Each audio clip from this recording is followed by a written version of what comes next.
Dan pemirsa, kita telah terhubung dengan Dhani Amrul Ifdan selaku tenaga ahli utama kepresidenan.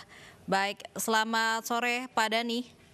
Selamat sore Mbak. Baik, Pak Dhani, ini Presiden Joko Widodo siang tadi melalui rapat terbatasnya memberlakukan kebijakan pembatasan sosial skala besar. Nah, ini juga Presiden menetapkan status darurat sipil sebagai landasan pemberlakuan kebijakan tersebut. Ini maksudnya apa, Pak Dhani? Ya, pertama kita fokus saja.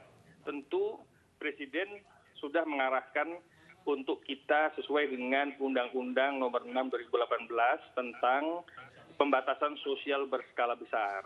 Di situ dijelaskan tentang pengetatan protokol kesehatan maupun protokol keluar masuk orang dan juga kegiatan internal yang berkaitan dengan banyak orang di dalam. Sehingga pembatasan sosial berskala besar itu akan lebih ketat protokolnya, akan lebih ketat implementasi di lapangannya, termasuk konsekuensi hukum yang mendasarinya. Sehingga TNI, Polri diminta untuk berjaga-jaga, siaga, untuk mengantisipasi apabila perjalanan-perjalanannya, permasalahan tentang pembatasan skala besar ini tidak bisa berjalan dengan optimal. Lalu kemudian, apabila ini tidak berjalan dengan optimal di lapangan, penyebaran virus juga semakin, eskalasinya juga semakin meningkat, Presiden bisa mengeluarkan apa yang disebut dengan darurat sipil.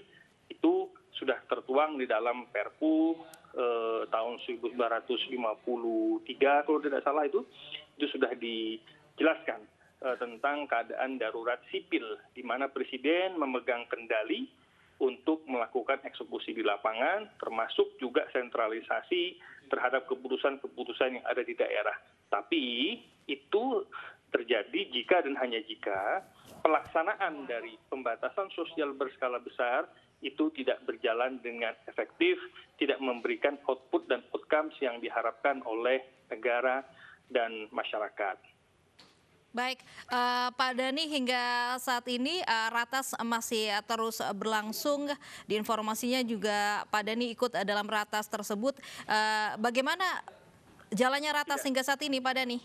Saya tidak ikut di ratas karena saya ada penugasan yang lain yang harus saya selesaikan terhadap kajian-kajian yang berkaitan dengan protokol kesehatan, tentang protokol yang berkaitan dengan pembatasan skala besar ini, baik di pusat maupun di daerah, yang harus kita matangkan, termasuk juga draft-draft usulan stimulasi ekonomi, UMKM yang juga harus kita usulkan kepada pemerintah. Jadi kita fokus kepada penanganan dampak dari pembatasan skala besar ini yang harus kita selesaikan di lapangan. Jadi saya tidak ikut di dalam ratas. Baik, sebenarnya apa landasan yang membuat Presiden menetapkan adanya darurat sipil?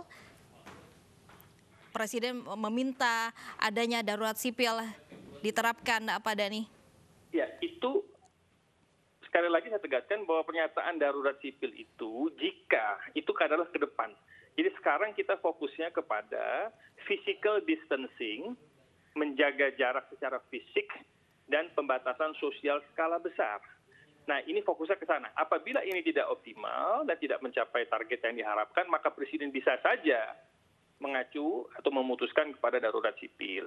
Nah, Presiden kemudian menyatakan ini karena melihat perkembangan social distancing yang terjadi dalam beberapa minggu terakhir dianggap tidak optimal dalam menekan angka penurunan dari outbreak COVID-19 dengan tingginya di pertumbuhan di beberapa daerah, termasuk di daerah epicentrum ibu kota.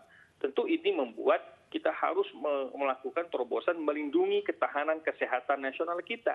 Jadi ini adalah langkah terobosan Presiden melindungi ketahanan nasional kesehatan kita. Itu dasarnya sih. Dan ini tidak ingin outbreak ini terjadi berkepanjangan, sehingga harus ditempuh langkah-langkah yang cepat, yang taktis, yang terutama berkaitan kepada kedisiplinan.